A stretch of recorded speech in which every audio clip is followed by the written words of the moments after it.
We have a gas gauge now. Hooray! Can't believe this is happening.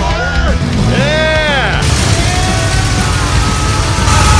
Well, here we are, back in my driveway, working on Tri-5 by Fire. As you notice here, I'm not at the donut garage. I'm in my driveway here, working on my car. Just because I live plus 50 miles away from the donut garage, and it's a little bit easier for me to work here and do dad stuff, like hang out with my kids and stuff like that. So that's why I'm doing it in my driveway. Simple as that. That's it. So yeah. So what we're gonna do today, we're gonna put headlight buckets in and wire them up. This one's started, sort of. This one's sort of close. I'm not even sure who did this. It could have been, I don't know, it could have been Brad, but it's pretty close. So it's probably just gonna use a file and then get this to fit a little bit better. I mean, I could use screws. I guess I could. I don't know. We'll figure that out. First we'll get it fitted. That's the plan. If we get both these done and I get them wired up, no problem, then we'll work on making a paper template for the grill. So we make a grill insert so we can get that cleaned up and looking a little more finished. And that way at least look like a street car. They have headlights in it. And then eventually we'll tackle the turn signals. Because on Ron Francis, if you don't have the front turn signals hooked up, the backs don't work at all. That's just how it is. So here I am, all sort of protected, I guess. That's the best I do. I left my jumpsuit, my donut garage jumpsuit, at the donut garage. Wasn't forward thinking enough on this. So I'm wearing my dad's, which is massively huge on me. And I got this Gym 7 bandana on me, which is whatever. Got some gloves, eye protection. I get all weirded out about fiberglass, so I don't want it touching me, period. I don't know why. Something about me. Sorry. You can hate me all you want, internet. So yeah, I'm just gonna go ahead and file this down and get this fitting in here. I probably don't even need this right now because when I get the air saw out here, that's gonna make some stuff fly. But I don't know, I'm just still weird about it, so we'll just start now and start filing away and see what happens.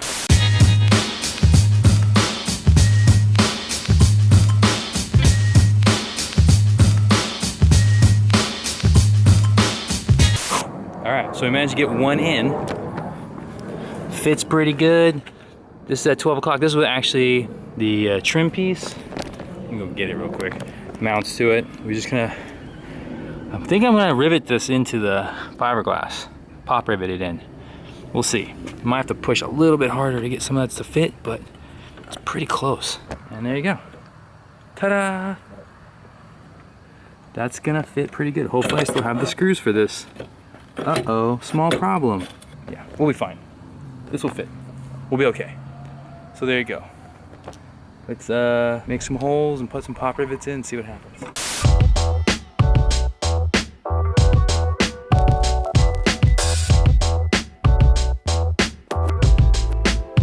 That's a start. I know it's not a big deal for some people, but this is a huge deal for me. So we got this plugged in just fine. Here comes my neighbor, Randy.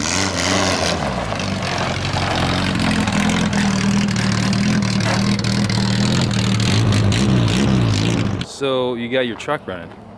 Yeah. Yeah? Yeah, we were limping. And I kind of knew it, but even if it's got 3 cylinders, which it has 4, we'll still run around with it. That's cool. Whatever we break, we fix. You know that. Yeah. So my neighbor drives around in this in the neighborhood getting hay for his horse. Stuff like that. It's pretty rad. Now that's got that extra cylinder, it's fun to drive.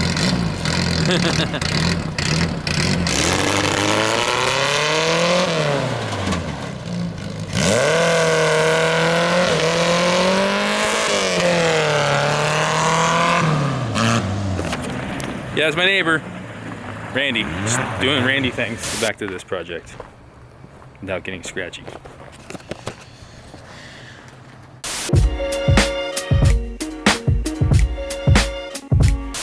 What? Got one in. That looks more like a car already. I mean, yeah, it's gonna fit a little wonky, but I mean, what do you want? What do you want? Seriously. So now, got one in. My dad went ahead and made this template, so now we can just go over here and transfer it. So it'll help speed up the process, hopefully. And then we'll be done, I can wire them up. Transfer the template to the opening. Gonna use an air saw, cut into it, and then we'll finish it up with the file right here. Should hopefully go in like that one. So yeah.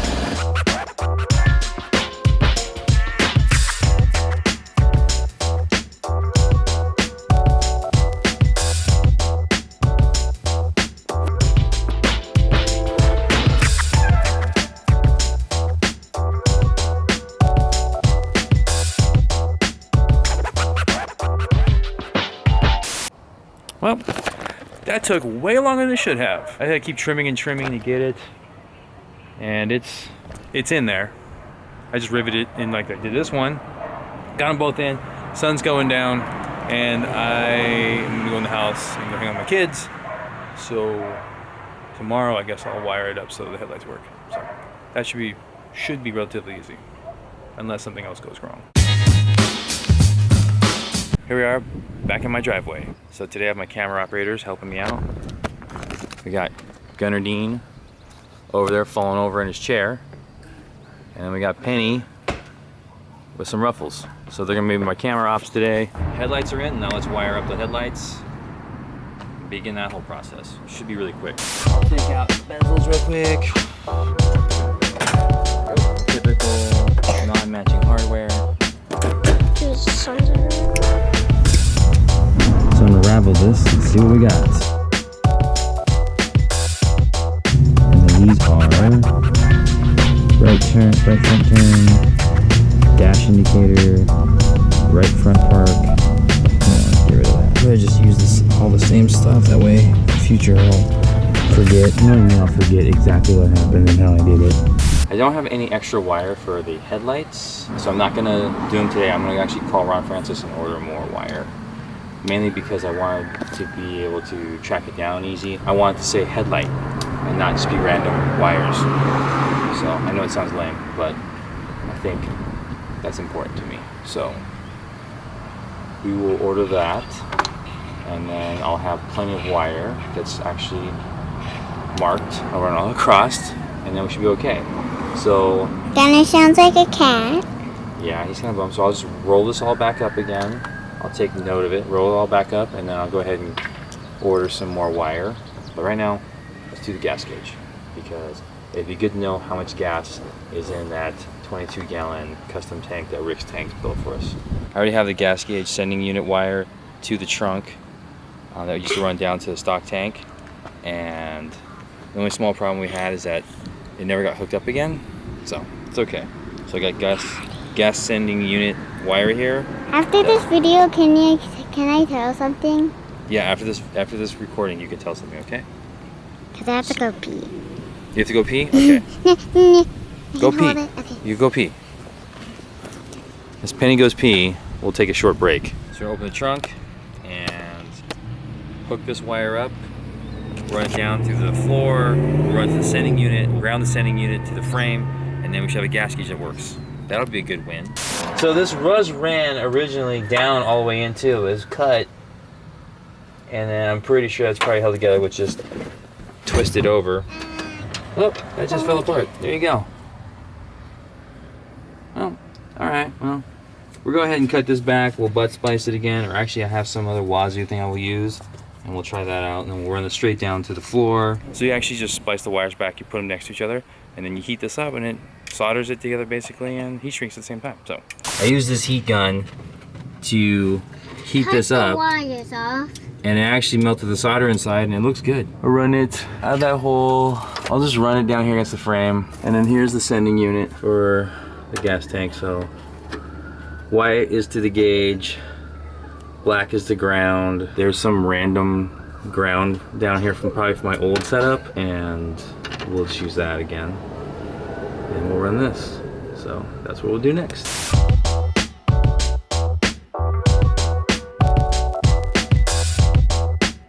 Dad life. This is the things they don't tell you about.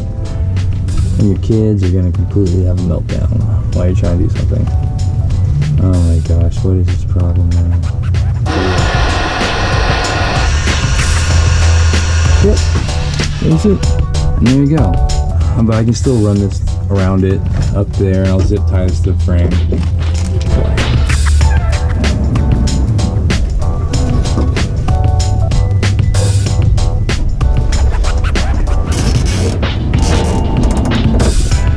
We got the lead going from the gas gauge to the sending unit. We have the ground from the sending unit to the frame. We'll check it right now to make sure everything works. Stock on this car is a 30 ohm sending unit. What Rick gave me from Rick's tanks, in this tank is a 30 ohm. The gauge is 30 ohm. This should work fine. Oh, my daughters are here cutting up all of the wires. So let's go see the moment of truth and see if we actually have a gas gauge now, because it's been pegged past full because it's never hooked up. Oh, there we go. And we have a gas gauge now. Hooray! Oh my gosh. No joke. Absolutely no joke. E85 burns really quick. I've put, with this tank of gas, 30 street miles and 2 passes down the drag strip. Yeah, she thirsty. She real thirsty, so. But we have a gas gauge, so mark that off the list. That's a win. My kids are having meltdowns right now. Gunner's having a meltdown. Penny's gonna have a play day right now, so yeah. I have to take care of that right now. So, cool. So it's raining right now. I'm gonna work on the 55 and the breezeway of the barn. Just because, yeah, it's raining. But I need to get these headlights done, because if I don't get it going now, something else will come up and it will just be another thing on the list and never gets done. So we're gonna do it here. We already have them mounted. Now I'm just gonna tilt the front end up and we're gonna run the power to these. Should be pretty simple.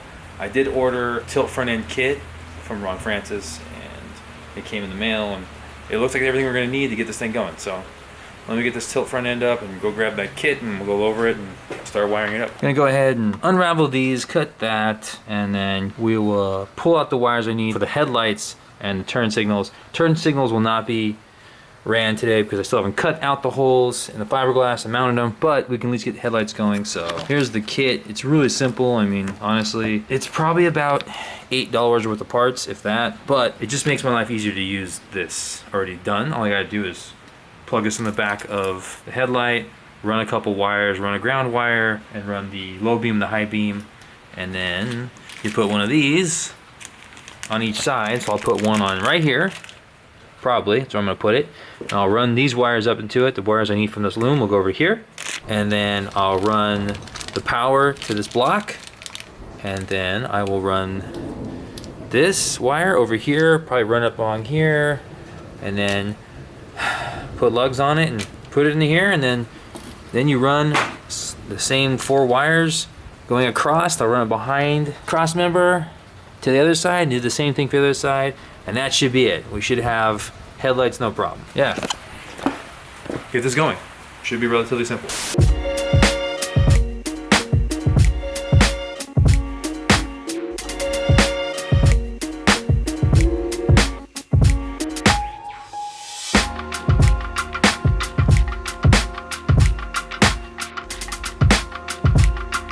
So this is where I'm at right now.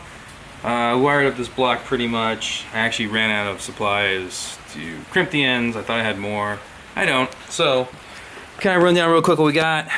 Red's low beam, brown is the high beam. They also have an indicator for the dash to tell you what the high beam's on. Here is the parking light. This will be for turn signal and the dash indicator. So when you turn on, you actually turn the left on your turn signal. This turns it on and also shows it flashing on the dashboard. Right now, I have to get a lug to go to a 3/8 down there so I can just ground it to that strap down there. So, but I'm gonna test this out real quick to make sure it works. Put headlights on. Now let's just ground this out real quick. There we go. We have a headlight. Look at that. Sick. Well, we're gonna get more stuff, finish crimping this up, and we'll finish this. Should be pretty straightforward. We're gonna get some more ends to crimp with, and then we'll get some hardware to mount these blocks, and then I'll put some braided loom around all the wires and run them across to make everything nice and clean, and we'll have headlights. Sick. And then next time, we'll cut out the indicators and the fiberglass and mount those and get turn signals, and then we'll finally tackle that grill. So we have better weather today. We're gonna come out to the yard real quick, and we're gonna finish up wiring up the headlights on the passenger side now of the 55. So the plan was to run it from the other side and then drop it right around here, or maybe right here, and then wire this up real quick. high beam, low beam, and ground it, and then we'll have headlights at work. That's the plan. Shouldn't take more than 9 hours. Maybe Penny will help out. Drill some holes, get this down, right across the front.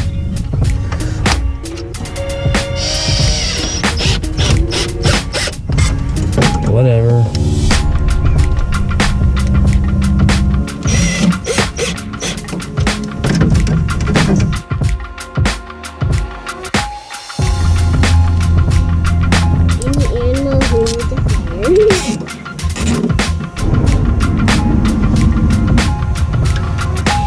Okay. You trying to feed the bee? Yes, he's mine. Here, bee. Okay, he doesn't want to eat it. So you're telling me the girl bees are the ones that can sting you, and the boy bees can't sting? Really? They don't have a stinger. They don't have a stinger? I didn't know that. If I learned it, maybe I forgot it. I don't know. Probably did. I didn't know it. So all we gotta do now is put the grounds up for the headlights, and then we get to turn them on, see if they work. Okay. Cool? One works. Huh? Only one works. They both work. See? Oh. See? Then why does the other one look? Oh, because I'm just far away from it. Aren't you excited? That's a win. Okay. So we got headlights now, a gas gauge that works. I know it doesn't seem like a lot, but it's still a lot to me, and to Penny, and to Gunner, wherever he is right now, probably playing Fortnite. Yes, nothing better than having things work. So good.